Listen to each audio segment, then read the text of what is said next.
అంటే స్వీట్స్ కూడా మేడం నీవి నావి ఏంట్రా ఇంట్లో? బీభత్సంగా కొట్టి టార్చర్ పెడితేనే 498 కేసు పెట్టాలా మ్యామ్? లేదు అంటే కొందరికి ఇంట్లో గృహహింస చట్టం అంటారు కదా మ్యామ్, ఇంట్లో కూడా మెంటల్ గా హరాస్ చేస్తూ ఉంటారు. సో అదే నేను అలాంటి అంటుంది. వాళ్ళు కూడా నువ్వు ఉంటారు. భరించలేవు ఉమ్, ఇంట్లో భరించుకోలేం. జరుగుతున్నవి, భరించలేవు. నీ పరిధిని మించి ఉంది ఆ torture, either physical or mental. అవును. You come out. ఉమ్, నువ్వు వచ్చే కేసు పెట్టు, డైవర్స్ తీసుకో, ఉమ్, హ్యాపీగా ఉండు.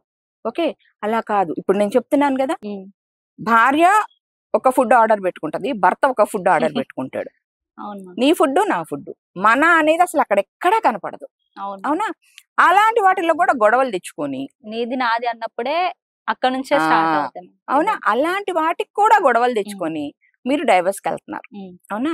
ఈ రోజు ఒక మనిషితో పెళ్ళైన తర్వాత మీరు ఎంతో కొంత అడ్జస్ట్మెంట్, ఎంతో కొంత కాంప్రమైజ్ అవ్వకుండా ప్రతి చిన్న విషయానికి గొడవపడి విడిపోతే నెక్స్ట్ వచ్చేవాడు, ఆ తర్వాత వచ్చేవాళ్ళు, అట్లా ఎంత మందిని విడగొట్టుకుంటూ వెళ్తే చివరికి మీకంటూ జీవితంలో ఎవరుంటారు?